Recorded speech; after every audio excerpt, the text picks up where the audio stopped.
네, 시황역입니다. 우리가 FOMC 결과도 봐야 되고 궁금한 게 많은데 이재선 의원이 오셨습니다. 어서 오십시오. 네, 안녕하세요. 윤아 씨도 오셨고요. 그러게요. 이제 FOMC 결과를 우리가 내일 새벽에 맞이하게 될 텐데 제롬 파월은 우리가 뭐 2차 전지 때문에 이렇게 요동치고 있는 걸 모르겠죠? 그렇죠. 자기 길을 갈 텐데 금리는 25bp 인상 거의 기정사실. 네, 맞습니다. 네. 이후에 이제 제롬 파월이 무슨 얘기를 하느냐가 중요하네요. 그렇죠. 뭐 일단 이 7월 FOMC 회의에서 거의 25bp 금리 인상 가능성은 확정적인 상황이고 네. 또 이제 추가적으로 시장이 궁금한 이제 질문은 그래서 한 차례 더 이제 향후에 올릴 것이냐 말 것이냐가 좀 관건일 것 같은데요. 네. 선물 시장에서 지금 반영하고 있는 그 금리 인상의 예상 경로는 저희가 이제 7월 달에 마지막으로 금리 인상을 최종적으로 마무리하고 연내 금리 동결 가능성이 향후 높다라고 조금 반영을 하고 있는 상황이고요. 근데 아직까지는 그 11월 달로 들어서 선물 시장에서 금리 인상 확률이 한 30% 내외 수준으로 조금 남아 있는 상황입니다. 네.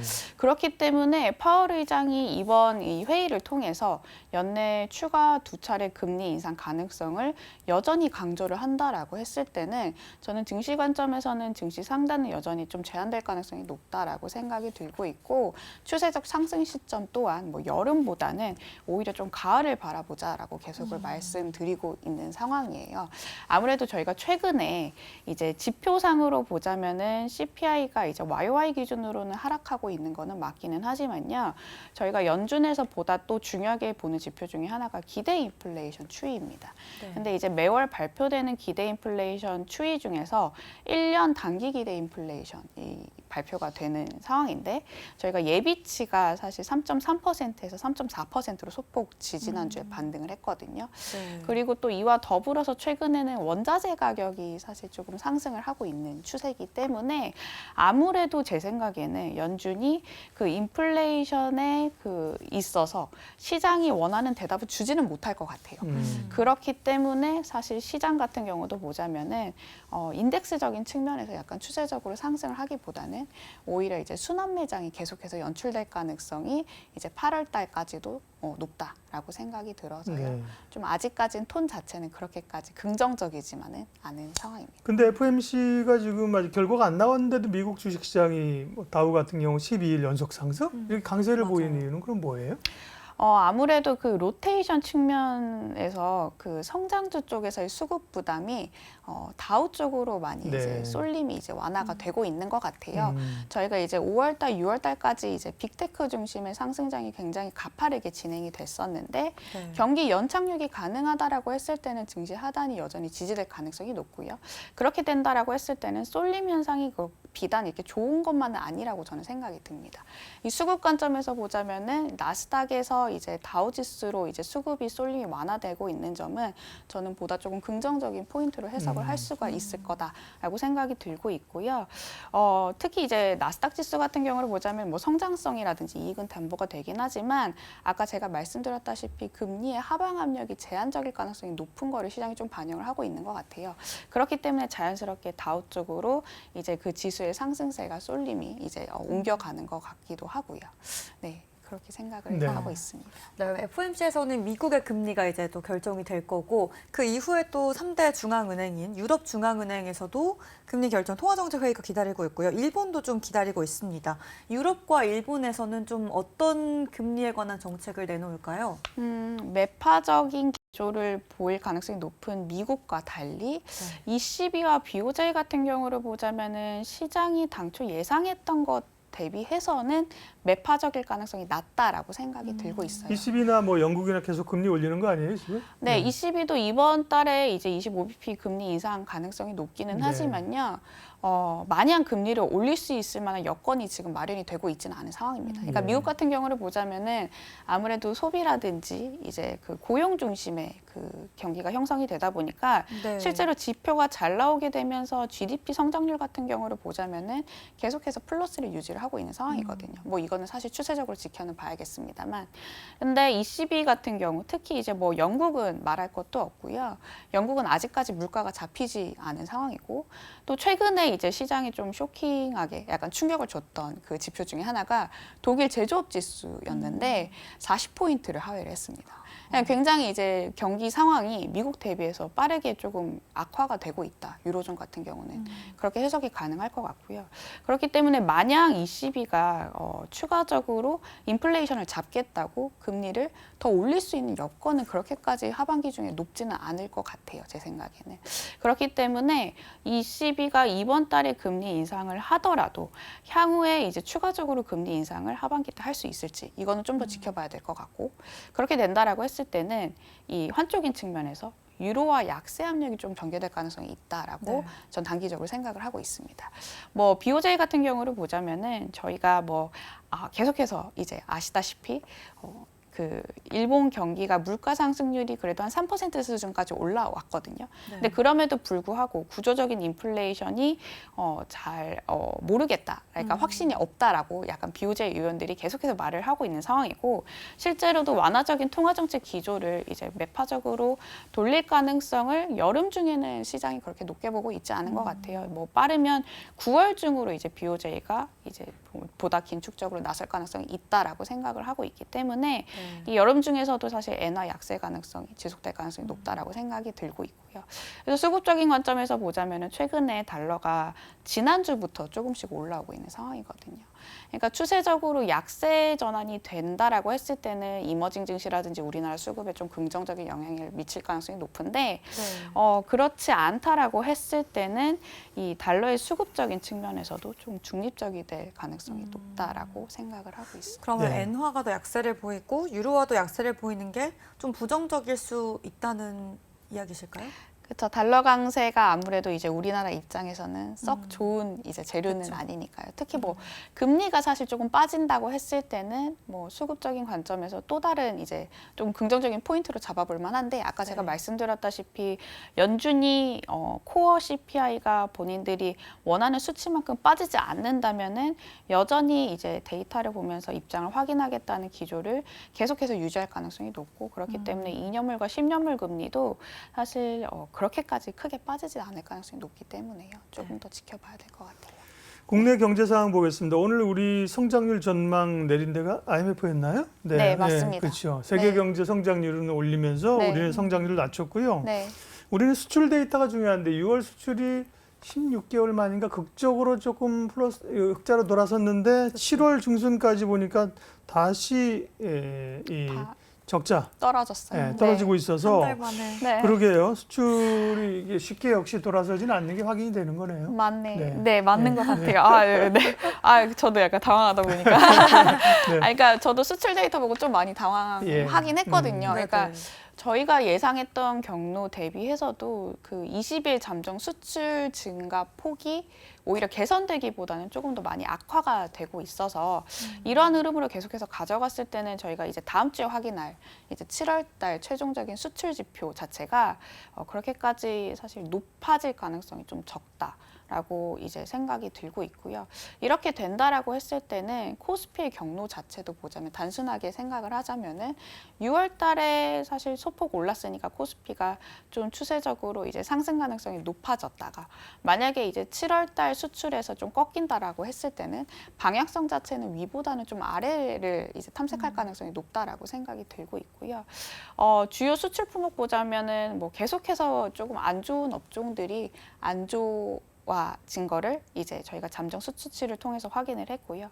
반도체 그 수출 물량이 회복 국면에 있기는 하지만 생각했던 것 대비해서 지금 더디게 흘러가고 있습니다. 뭐 아무래도 뭐 아시다시피 중국의 그 경기 회복 속도가 워낙 더디다 보니까 이런 영향을 없지 않아 지금 받고 있는 상황인 것 같고요.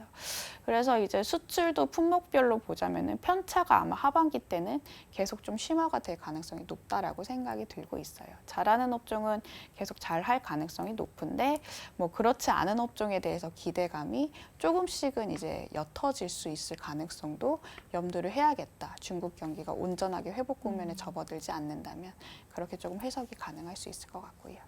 좀 이 수출 부진이 그러면 코스피 쪽에만 영향을 주로 주는 건가요? 아니면 코스닥에도 영향을 주긴 할 수 있는 건가요?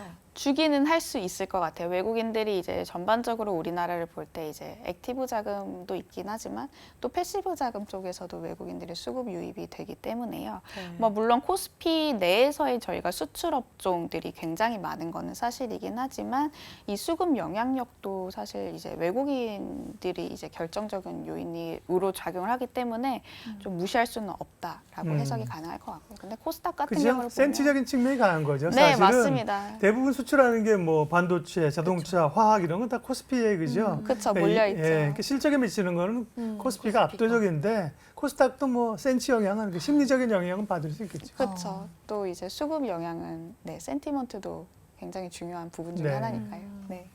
네, 그럼 중국 증시 얘기도 해보면 좋을 것 같은데 그동안 중국 증시가 계속 부진하다가 무언가 이야기가 좀 돌았나 봐요. 그래서 그런지 좀 전일 오랜만에 급등세를 보여줬습니다. 어떤 이야기가 있었길래 반등세가 나왔나요? 경제 회의를 통해서 이제 뭐 내수 부양을 진작을 하겠다라는 기대감으로 단기적으로 반등을 했는데 근데 이것도 저는 조금 지켜는 봐야 될 것 같아요. 원론적인 이야기에 그쳤었거든요. 그러니까 뭐 구체적으로 언제 이 시점에 이런 규모의 부양책을 내놓겠다. 사실 이런 언질은 주진 않았고요. 뭐 그냥 약간 경기가 추가적으로 하락하는 것을 방어하겠다라는 좀 보수적인 스탠스에서의 그 부양정책 가능성을 얘기를 했기 때문에 저는 사실 이 기대감이 뭐 추세적으로 이제 증시를 끌어올릴 거다라고 생각은 하지는 않고 있습니다.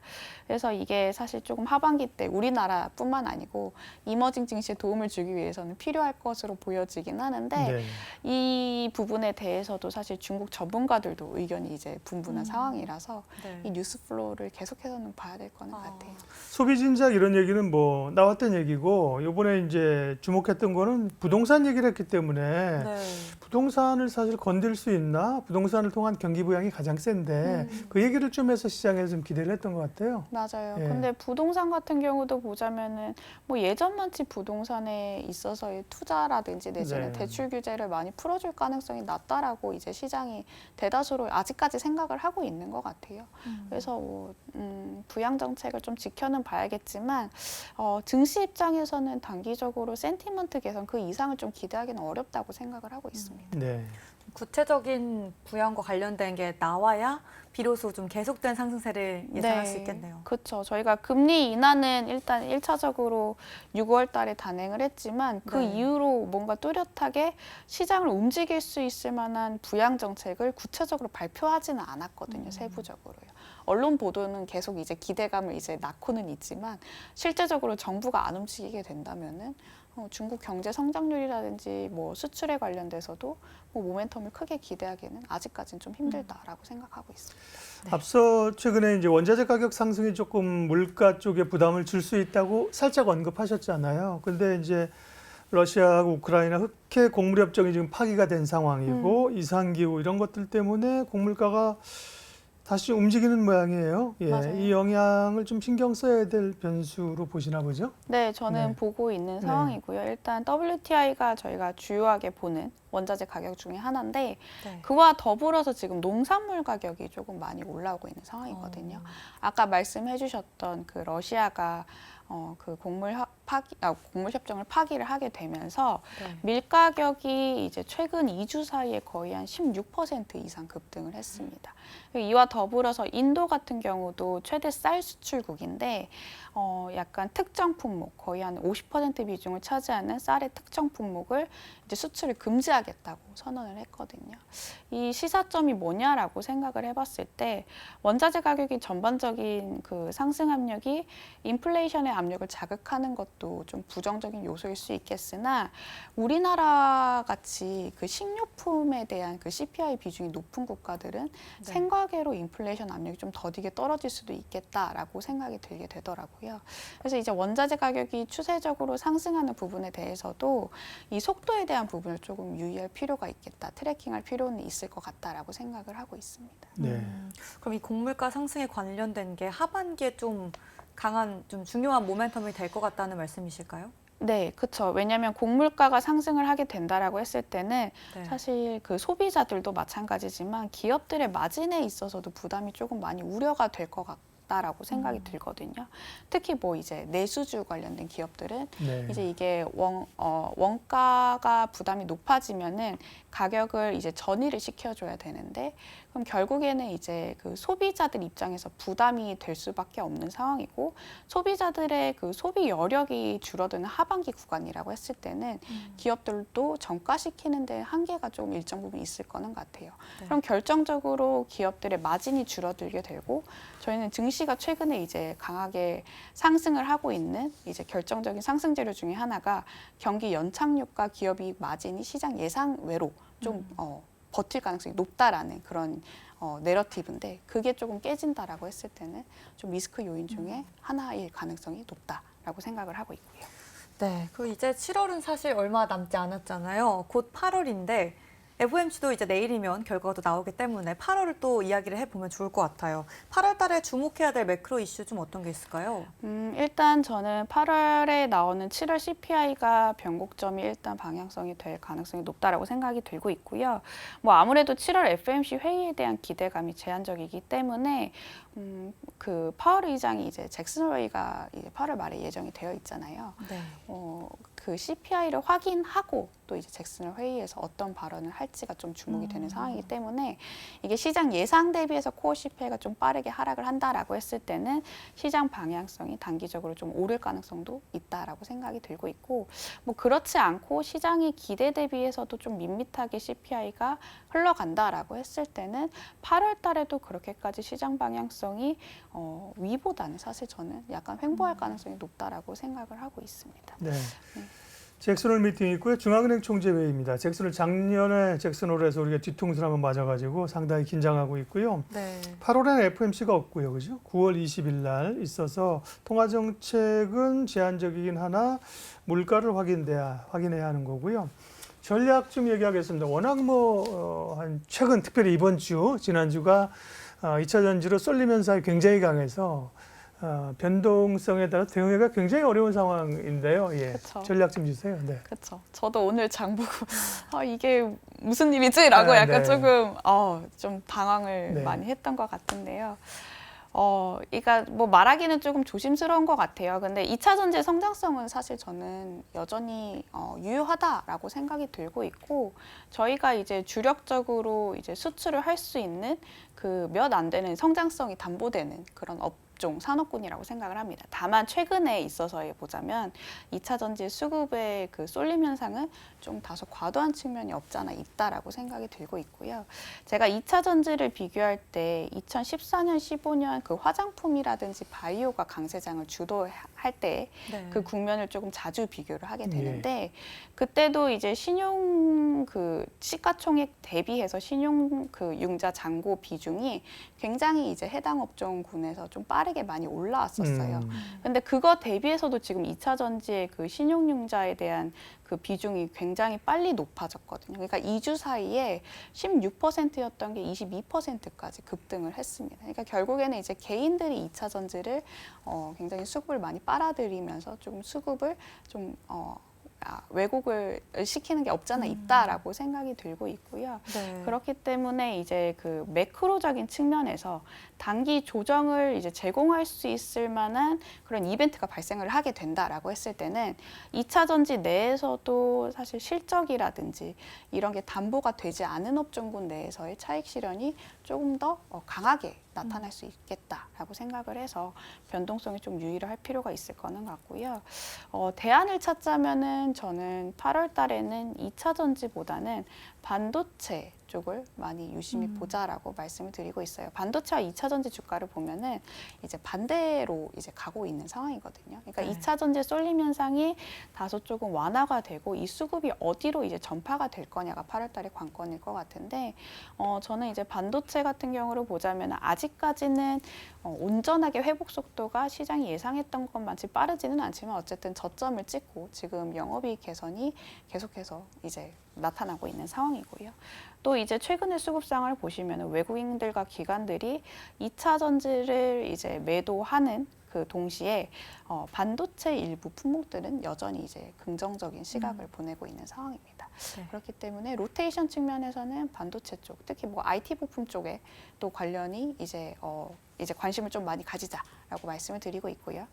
또 이제 소외된 업종을 이제 두 번째는 주목을 하자라고 말씀을 드리고 있는데 관련해서는 이제 그 내수주의 밸류에이션이 좀 상대적으로 부담이 낮기 때문에 유통이라든지 화장품 업종을 좀 유심히 보자라고 말씀을 드리고 있습니다. 네, IT와 내수주 쪽으로의 대안으로서의 관심을 갖자고 말씀해 주셨고요. 이재선 의원님과 오늘 여기까지 얘기하고 저희는 먼저 퇴근하겠습니다. 네, 오늘도 좋은 이야기 정말 감사드리고요. 두 분 먼저 얼른 퇴근해 보시죠. 마무리 잘해 주십시오. 네, 고생 많으셨습니다. 감사합니다. 네. 이로운 경제 채널 EBC